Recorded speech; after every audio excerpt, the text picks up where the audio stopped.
এই যে কাজগুলো এরকম করেন যে ওদিক দিয়ে সব গ্লাস তো টিভি ফেলা দিতে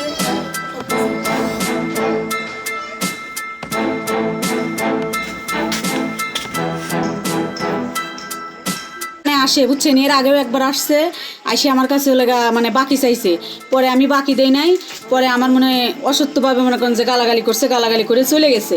চলে যাওয়ার পরে পরে মনে করেন যে আজকে আবার আসছে, আজকে আবার আসে ও আমার কাছে চাইছে সিগারেট চাইছে, সিগারেট বাকি চাইছে, পরে আমি ওরা বাকি দেই নাই।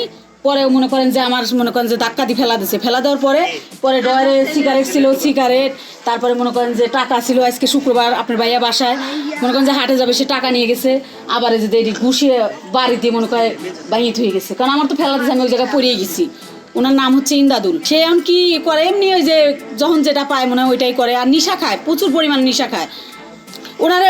আমি যখন আমার ধাক্কা দিয়ে ফেলাছি, পরে আমি চিল্লানি মারছি, পরে উনি মনে করেন যে তাড়াতাড়ি বের হয়েছে, বের হয়ে সালে পরে যেই উনি আইছে, পরে উনারা ওইভাবে উনারা ধরছে, আমার স্বামীরে মারছে ওই ছেলেরা, ওরা 3-4 জন আসছিল, 4-5 জন এরকম।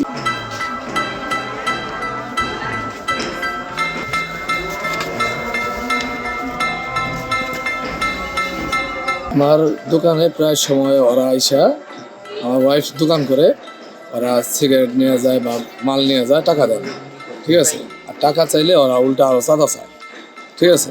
দোকান করো, আমাদের টাকা পয়সা দিয়ে, ঠিক আছে।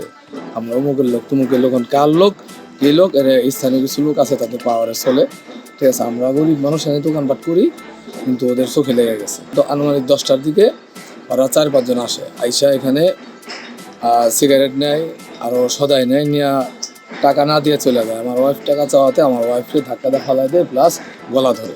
তারপর হচ্ছে ওই মুহূর্তে হাউকাউ করে, আমি ঘুম থেকে উঠে আসি পরে ওরা আমার 4-5 জন এলো বাতারি মারে, পিটায়। তারপর আমার দোকান ভাঙচুর করে, দেখেন কি করছে, এই ভাঙচুর কইরা আমার দোকান থেকে 60,000 টাকা নগদ। আজকে আমি শুক্রবার আমি চাকরি করি গার্মেন্টসে, মাসে একবার আমি মাস শেষ হলে যে বাকি উঠলে এগুলা নিয়ে আমি বাজারে যাই, চাল আনতে, ডাল আনতে, এগুলো নিয়ে আসি।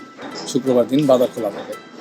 তো ওই টাকাগুলো ওরা নিয়ে গেছে, এবং আমার 40,000 টাকা সিগারেট ছিল, ওই সিগারেটগুলো আমার কাছ থেকে নিয়ে গেছে। আমি থানায় অভিযোগ করছি, এই যে আমার চিকিৎসার কাগজ, ঠিক আছে, এই যে আমি অসুস্থ, আমি খুব গুরুতর আহত করছে আমারে, আমি এর জন্য বিচার চাই।